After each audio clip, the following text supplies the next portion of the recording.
कि आज का मुद्दा है क्या, महिला फेज या फंसा फेज, क्या है कहानी, देखिए ये पैकेज।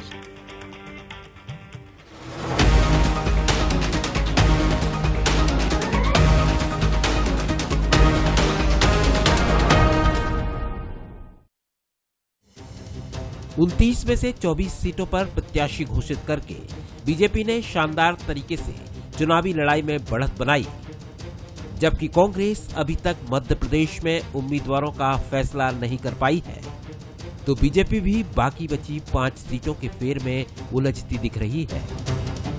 सूत्रों की माने तो होल्ड सीटों पर बीजेपी 10 मार्च के बाद ही कोई फैसला करेगी। जानकारों का कहना है कि महिला उम्मीदवारों की दावेदारी को लेकर इन सीटों पर वक्त लग रहा है। बीजेपी ने इंदौर, उज्जैन, छिंदवाड़ा, धार, बालाघाट की सीटें होल्ड की हैं। सभी सीटों पर महिला उम्मीदवारों के नामों की चर्चा है। इंदौर से माला सिंह ठाकुर का नाम आया है। डॉक्टर दिव्या गुप्ता का नाम भी रेस में है। उज्जैन में रानी जाटवा का नाम सबसे आगे है। पूर्व महापौर मीना जौनवाल का नाम भी चर्चा में है। छिंदवाड़ा से मोनिका बट्टी को मिल सकता है टिकट। बालाघाट से मौसम बिसेन और भारती पारधी का नाम है। धार से भी किसी महिला को मिल सकता है मौका। 24 सीटों पर नाम देने के बाद अब बीजेपी संगठन पर बाकी प्रत्याशी घोषित करने का दबाव है। प्रदेश अध्यक्ष वीडी शर्मा का कहना है कि जल्द ही बची सीटों पर नामों का ऐलान हो जाएगा। 5 सीटें भारतीय जनता पार्टी के अभी पेंडिंग हैं। हमारा केंद्रीय नेतृत्व, पार्लियामेंट बोर्ड, जब उन्हें लगेगा तब उनकी घोषणा जल्दी ही होगी। महिलाओं को भी प्रतिनिधित्व मिला है और मिलेगा। भारतीय जनता पार्टी हमेशा प्रयास करती है। महिलाएं हैं, युवा हैं, गरीब हैं, किसान हैं, सबको मिला है प्रतिनिधित्व। किसानों को भी मिला है। हमारे किसान नेता आज लोकसभा के प्रत्याशी हैं। हमारा जो नेतृत्व है लगातार इस दिशा में प्रयास करता है, इसलिए 5 सीटें जल्दी ही घोषित होंगी। बीजेपी के पैच पर कांग्रेस तंज कस रही है। कांग्रेस का कहना है कि 370 और 400 पार की बात करने वाली पार्टी अभी तक पूरे उम्मीदवार भी घोषित नहीं कर पाई है। 5 सीटों पर पेच क्यों फंसा हुआ है? क्योंकि ये तो 400 पार 370 की बात करने वाली भारतीय जनता पार्टी अभी तक अपने मध्य प्रदेश में पूरे प्रत्याशी घोषित नहीं कर पाई। इसके अलावा हमने ये भी देखा है 5 से 6 प्रत्याशी ऐसे भी हैं भाजपा के जो इस देश में अब तक टिकट वापस कर चुके हैं। जिनको टिकट मिल गए हैं वो टिकट वापस कर चुके हैं। कई लोग चुनाव न लड़ने की मंशा जता चुके हैं। ये बताता है कि भाजपा जिस तरह से कह रही वास्तविक स्थिति वैसी नहीं है। लेकिन हाँ, आप देखें कांग्रेस की सूची आपको बहुत जल्द देखने को मिलेगी। भारतीय जनता पार्टी ने इस बार 400 पार का बड़ा लक्ष्य सामने रखा है। पहली लिस्ट में मिशन के 195 सूरमा मैदान में उतार दिए हैं, लेकिन मध्य प्रदेश की 5 सीटों पर पैच फंसा हुआ है।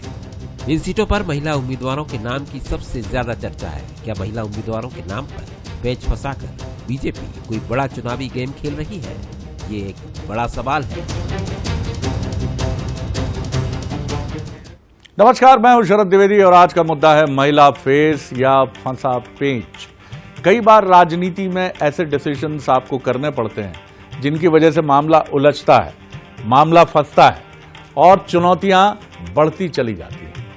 महिला फेस एक ऐसा ही मसला है जो बहुत अच्छा निर्णय है, कौन मना करेगा। और जब हम ये बात कर रहे हैं तो वो महिला दिवस का दिन है, बहुत ही महत्वपूर्ण दिवस है।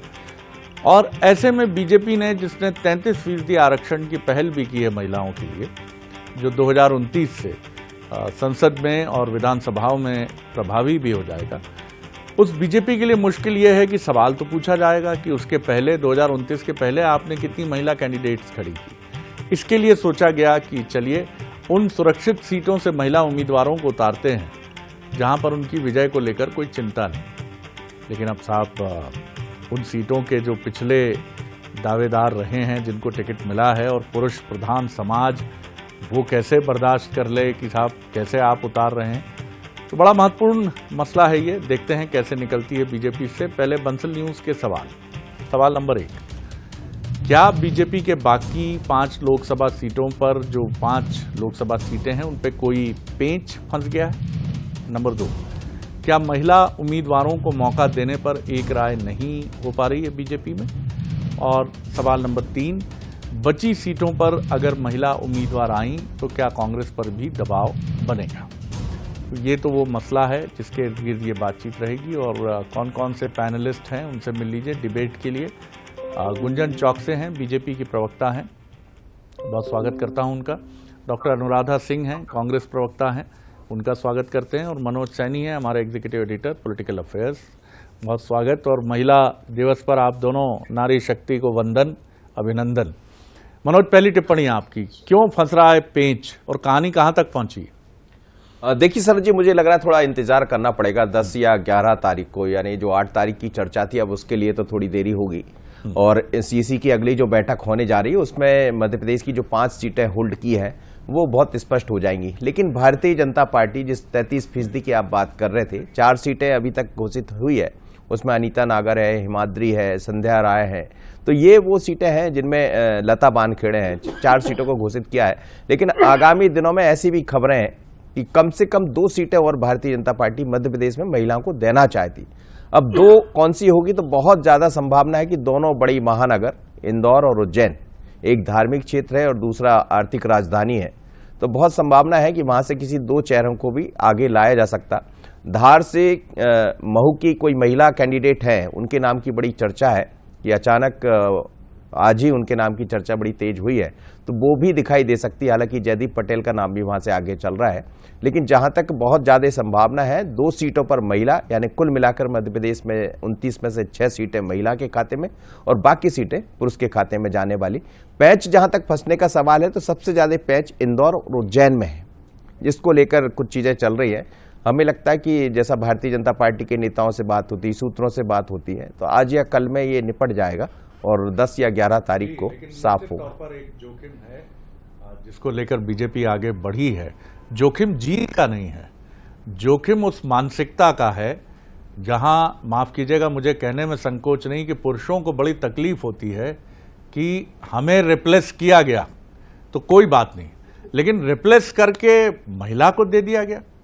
अब यानी जहां हम राजा बाबू की तरह घूमते थे, वहां अब एक सारी क्लैड सांसद घूमेंगी और हम उनके कार्यक्रम में बैठेंगे और ये कहा जाएगा कि क्या साहब एक महिला से पीछे छूट गए। चलिए इस पर तो बात करेंगे ही आगे। मैं सीधे पहले चलता हूं डॉक्टर अनुराधा सिंह की तरफ।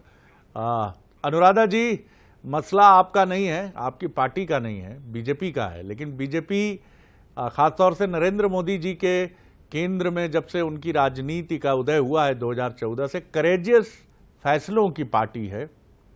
आप इसे अपने राजनीतिक नजरिए से देखें, भले ही देखें, बिल्कुल ठीक है, उसमें कोई आपत्ति नहीं है। लेकिन यह भी एक बड़ा महत्वपूर्ण फैसला है कि आप 6 सीटें देने की बात कर रहे हैं। देखते हैं फाइनल आउटकम क्या होता है। आपकी क्या टिप्पणी? बंसल न्यूज के सभी दर्शकों को महाशिवरात्रि के महापर्व की हार्दिक शुभकामनाएं जी। और आज 8 मार्च को अंतर्राष्ट्रीय महिला दिवस है जी, तो सभी महिलाओं को मैं सादर प्रणाम करता हूँ। शरद सर आपको और मनु सर आपको और मेरी सम्मानित पैनलिस्ट को भी मेरा प्रणाम। जी, मैं सर आपसे ये कहूंगी, देखिए अगर आप देखें आज जो आपने महिलाओं से शुरुआत करी, तो मैं आपका ध्यान आकर्षण करना चाहूंगी। सबसे पहले तो मैं अपने संविधान निर्माताओं को नमन करती हूँ कि आर्टिकल 14 इक्वालिटी बिफोर लॉ, विधि के समक्ष समता उन्होंने हमें दिया। और मैं आपका ध्यान आकर्षण करना चाहूंगी कि कांग्रेस की सरकार ने सदैव महिलाओं के हर वर्ग को मजबूत करने का कार्य किया है और इस ओर सदैव कार्य किए हैं। सबसे पहले मैं सामाजिक कुरीति जो आज भी हम सबको द्रवित करती है, डाउरी एक्ट 1961, आज भी आप देखते हैं, आज भी आज के इस आधुनिक भारत में आप देखें, आज भी आए दिन महिलाओं को दहेज के लिए प्रताड़ित कर दिया जाता है, जलाया जाता है। आपके समाचार पत्रों में और हम टेलीविजन के माध्यम से देखते हैं, ये बहुत दुखद है। फिर मैं दूसरी चीज आपका ध्यान आकर्षण करना चाहूंगी, एक माइलस्टोन महिलाओं के नेतृत्व में कांग्रेस की जब सरकार थी, 73rd कॉन्स्टिट्यूशन अमेंडमेंट एक्ट और 74th कॉन्स्टिट्यूशन अमेंडमेंट एक्ट, जिसके तहत पंचायती राज और म्युनिसिपल कॉर्पोरेशन, नगर पालिका और नगर निगम में महिलाओं को 33% आरक्षण दिया गया। और उसका परिणाम हम सबने देखा कि किस कुशल नेतृत्व से देश भर में महिलाओं ने अपनी नेतृत्व क्षमता का लोहा मनवाया और आगे आप चलें सर तो आप देखेंगे सर कि महिलाओं को घरेलू हिंसा से जो प्रोटेक्शन देने का काम डॉक्टर मनमोहन सिंह जी की कांग्रेस सरकार ने ही किया था, कि आज देखें कि महिलाएं अपनी चार दीवारी में भी सुरक्षित महसूस करती हैं और अगर कुछ होता है तो वो उसके खिलाफ एक्शन ले सकती हैं, पुलिस थाने में संबंधित जाके रिपोर्ट लिखा सकती हैं या ऑनरेबल कोर्ट के समक्ष भी जा सकती हैं, कंप्लेंट फाइल कर सकती हैं। तो मैं सर आपसे ये कहूंगी कि आप जितनी भी योजनाएं जो आप देख रहे हैं भारत में महिलाओं के सदैव उत्थान के लिए कि महिलाओं को किस तरीके से सशक्त बनाया जा सके, ये सदैव कांग्रेस की योजनाएं हैं। और मुझे बहुत हर्ष है कि हमारा मध्य प्रदेश पूर्व मुख्यमंत्री आदरणीय दिग्विजय सिंह जी की सरकार ने पंचायती राज और नगर निगम में महिलाओं को अनुराधा जी एक बड़ा खूबसूरत शेर है, उसको शेर की तरह ही लीजिएगा। अच्छा है दिल के साथ रहे पास बाने अक्ल, लेकिन कभी कभी इसे तन्हा भी छोड़ दे। माना आप लोग पार्टी धर्म से बंधे हैं, पार्टी के विरुद्ध नहीं जा सकते हैं, लेकिन कभी कभी खुलकर कुछ ऐसे विषयों पर बोलिए जो पार्टी के विरुद्ध ना हो, बिल्कुल ना हो, पार्टी की रीति नीति को चैलेंज ना करें। जैसे मैं दिन भर ये कहूं कि मेरी एंकरिंग बहुत अच्छी है, मैं काले कोट में बहुत जच रहा हूं, मेरी लाल टाई कमाल कर रही है, एक बार दर्शक सुनेगा, 2 बार सुनेगा, 3 बार सुनेगा, चौथी बार कहेगा हटाओ शरद जी को, कोई अजीब आदमी है, हम सबसे बेहतर, हम सबसे बेहतर, हम सबसे बेहतर, हम सबसे बेहतर। तो कृपया करके थोड़ा सा कभी गियर बदलिए, इसमें कोई नुकसान नहीं है, कोई नुकसान नहीं। और मैं फिर कहूंगा पार्टी की रीति नीति के खिलाफ ना गुंजन जी को जाने की जरूरत है, ना आपको जाना चाहिए भी नहीं और जा सकते भी नहीं है। बहरहाल गुंजन जी, आपके यहां ये जो मामला उलझा और अटका है, बड़ी अच्छी बात है कि एक बहुत अच्छे कॉज को लेकर आप विचार कर रहे हैं, जैसा हम मान रहे हैं और हम बता रहे हैं। आपसे मैं सुनना चाहूँगा, क्योंकि आप दोनों महिलाएं हैं, मैं जानता हूं कि क्योंकि मैं एक माँ का बेटा हूं, मेरी भी बहन है, एक पत्नी है, तो मुझे मालूम है कि स्त्री होना भारतीय समाज में कितनी बड़ी चुनौती है, लेकिन मैं उस पर आज बात नहीं करूँगा। लेकिन अच्छा है महिलाओं को टिकट मिले, 33% होगा तो कमाल होगा, मज़ा आ जाएगा, आनंद आ जाएगा। फिर तो मैं कहता हूं कि 50% होना चाहिए, मैं तो इसका हिमायती हूं। बहरहाल आप क्या कहेंगी, ये जो पेंच फंसा है कब तक ये पेंच हटेगा और तस्वीर क्लियर होगी?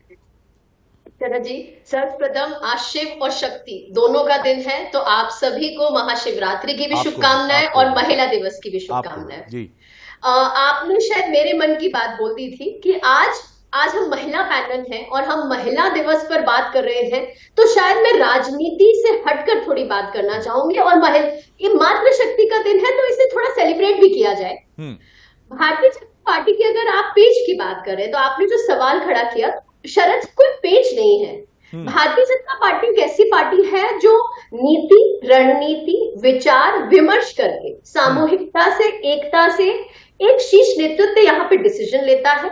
कार्यकर्ताओं को उनकी योग्यता के अनुसार दायित्व दे दिया जाता है और हर एक कार्यकर्ता, आज मैं गौरवान्वित महसूस करती हूँ कि मैं भारतीय जनता पार्टी की कार्यकर्ता हूँ। हर एक कार्यकर्ता अपना दायित्व कार्यकर्ता की तरह पूर्ण निष्ठा से, पूर्ण सेवा भाव से निभाता है। मैं भी आशा करती हूँ कि जिस तरह जो 5 सीटें बची हैं उसमें महिलाओं का भी योगदान हो, महिलाएं प्रतिनिधि सामने आए। लेकिन गुंजन जी, हमें और प्रसन्नता होती जब आपके यहाँ से जो कैंडिडेट्स हैं जिनकी सीट्स पे चर्चा हो रही है वो खुद कहते कि अगर यहाँ से पार्टी महिला का चयन कर रही है मैं विड्रॉ करता हूँ उनके सम्मान में, क्योंकि हम 33% आरक्षण देने वाली पार्टी हैं। लेकिन ये शायद देवलोक में घटित होता होगा, मनुष्य तो कहाँ ये सब करेगा गुंजन जी?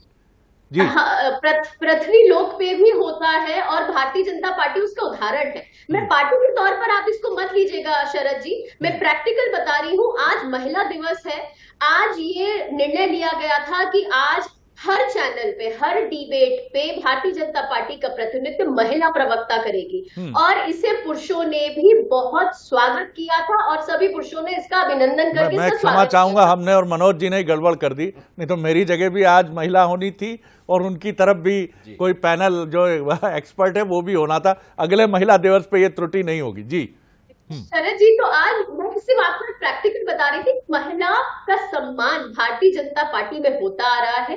महिला सम्मान ये है हमारा अभिमान।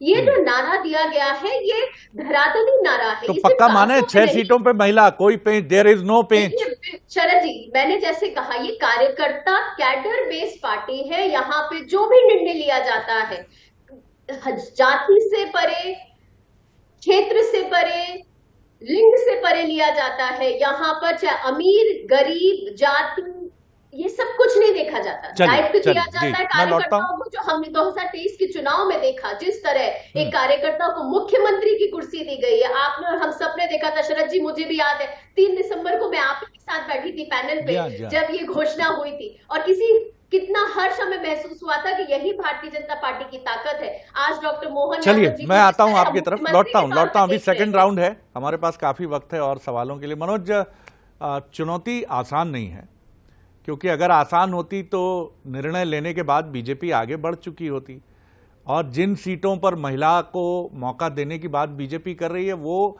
अगर छोड़ दें धार को, अगर मुझे लगता है जी, तो बाकी सीटों पर तो ऐसा भी नहीं लगता। इंदौर उज्जैन तो गढ़ हैं अगर भारतीय जनता पार्टी की बात नहीं, 2 तो बिल्कुल एकदम सेफ या सेफेस्ट है, एकदम कोई चुनौती नहीं है। लेकिन आपको क्या लग रहा है, मतलब क्या ये चुनौती पुरुषों की ही है, वो उसी मानसिकता की है कि साहब आप हमें क्यों डिस्प्लेस कर रहे हैं? ये नहीं कह रहा हूं कि पुरुष महिला की लड़ाई है, लेकिन ये चुनौती तो है, यानी एक कंसेंसस नहीं बन पा रही, सर्वानुमति नहीं बन पा रही। देखिए 2 सीटें तो ऐसी है जो आरक्षित है शरद जी, एक एसटी के लिए, एक एससी के लिए। एससी के लिए उज्जैन आरक्षित है, तो जाहिर है कि उसी वर्ग से कोई ऐसा चेहरा लेकर आना है जो सबके बीच में अपना एक वो रख पाए। जैसे रानी जाटवा का नाम चल रहा है। रानी जाटवा पूर्व में जो विकास प्राधिकरण के अध्यक्ष रहे हैं, माफ करिएगा, उस टीम में रहे हैं, उनकी बेटी है, वो उनकी बहू या बेटी है जिनके नाम की चर्चा। मीना जौनवाल पहले महापौर रही हैं, तो दोनों, उसके अलावा कोई चेहरा ऐसा दिखाई दे नहीं रहा।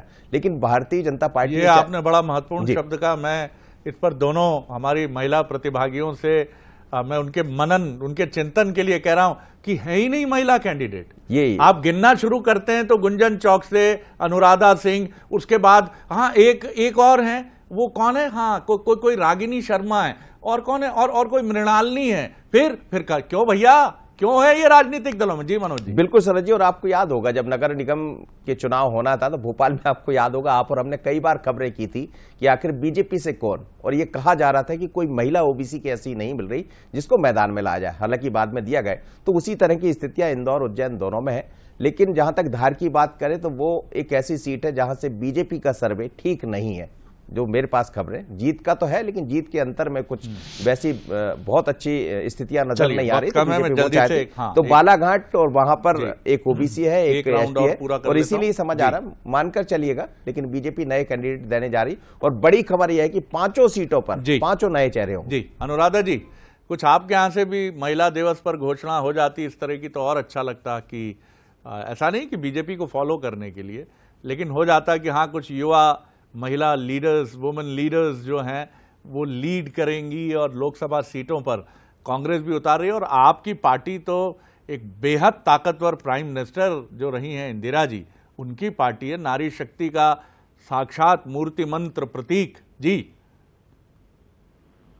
सर, आप बिल्कुल सही कह रहे हैं कि हमारी पूर्व प्रधानमंत्री स्वर्गीय आदरणीय इंदिरा गांधी जी हम सबकी प्रेरणा स्रोत हैं, और उन्होंने तो पाकिस्तान का नक्शा, भौगोलिक नक्शा ही बदल दिया था। और उनकी विदेश नीति देखें, चाहे आप देश में देखें, गरीबी हटाओ, बैंकों का नेशनलाइजेशन, हर वर्ग को किस तरीके से बेनिफिट दिया जा सकता है। She was a great visionary leader. और आप देखें, कांग्रेस पार्टी ने ही देश की प्रथम महिला राष्ट्रपति दी, प्रथम महिला स्पीकर दी। कांग्रेस ने हमेशा महिलाओं के सशक्तिकरण के लिए काम किया है। और आपने देखा कि हमारी यूपीए की जो चेयरपर्सन थी और पूर्व कांग्रेस अध्यक्ष आदरणीय मैं अभी की बात कर रहा हूँ, हाँ नहीं है क्या और होगा क्या? जी जी सर, अभी भी आप देखें, आप हमारी पार्टी सदैव महिलाओं को, मैं भी आपके समक्ष बैठी हूँ, तो ये कांग्रेस पार्टी हमेशा महिलाओं को सपोर्ट करती है, प्रमोट करती है, और महिलाओं को एम्पावर किस तरीके से किया जाए, इस ओर कांग्रेस का हमेशा पॉलिसी रही है। आप तो देखें, शुरू से लेके, जैसा मैंने आपसे कहा, तो इसका जो क्रेडिट है वो मैं कांग्रेस पार्टी को दूंगी।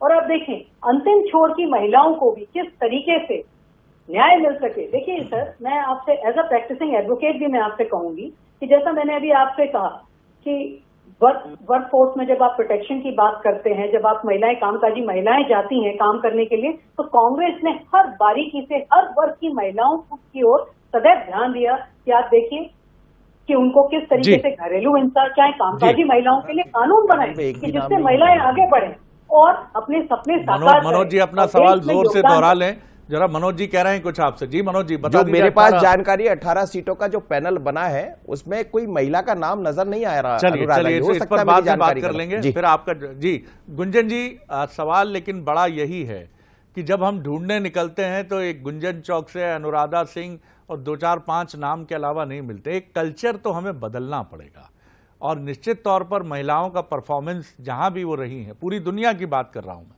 हिंदुस्तान की बात नहीं कर रहा हूं, whether it is politics, sports, bureaucracy, कहां भी हम देखें। आप दोनों प्रैक्टिसिंग लॉयर रही हैं और बड़े एमिनेंट लोगों के साथ आप दोनों ने काम किया है, हेड्स ऑफ है आपको। लेकिन राजनीति का ये स्वरूप बदलना तो होगा। बड़े पदों पर लाइए महिलाओं को, पहले तो उनको मौका दीजिए और राजनीति में तो सबसे महत्वपूर्ण चीज मौका ही है। जी गुंजन जी। इसकी शुरुआत मैं बहुत आज आपके चैनल के माध्यम से बहुत धन्यवाद भी देना चाहूंगी, आभार व्यक्त करना चाहूंगी हमारे यशस्वी प्रधानमंत्री श्री नरेंद्र मोदी जी को। आज उन्होंने जो 33% के रिजर्वेशन जो लेकर आए हैं, इससे ना चाहते हुए भी अब आपको महिला प्रतिनिधि सामने दिखेंगी। जिस तरह आपने शायद बात की कि महिलाएं क्यों पीछे हैं, देखिए महिलाएं कई बार अपने कुछ घरेलू चीजों के कारण शायद रह जाती हैं। चलिए वक्त कम है गुंजन जी, माफी चाहूंगा। किसी मौके पर आपको जरूर बुलाकर आप दोनों को बहुत लंबी बात करूंगा। गुंजन जी बहुत शुक्रिया, बहुत धन्यवाद। बहुत धन्यवाद अनुराधा जी, बहुत शुक्रिया मनोज जी। तो बेहिचक आप ये कह सकते हैं कि महिलाओं को लेकर राजनीतिक दलों की नीतियां ये कहती हैं कि हाथी के दांत खाने के और दिखाने के और। बातें तो बड़ी बड़ी हो जाती हैं, हालांकि बीजेपी उससे आगे बढ़ी है और उसने लाल कालीन बिछाने की कोशिश ही नहीं की है, उसे इम्प्लीमेंट भी किया है। लेकिन अभी एक लंबा रास्ता उस पुरुषवादी मानसिकता से लड़ते हुए बिताना है महिलाओं को, और वो उनसे कह भी रहा है कि आसान तो नहीं है रास्ता, लेकिन हिम्मत तू मत हार है नारी, आगे बढ़, अपना हिस्सा ले और ये बता कि तेरे भीतर वो सब कुछ है जो कहीं से पुरुषों से कमतर नहीं है, बल्कि उनसे कुछ आगे भी है। आगे देखिए छत्तीसगढ़ आज का मुद्दा। मुझे दीजिए इजाजत, नमस्कार।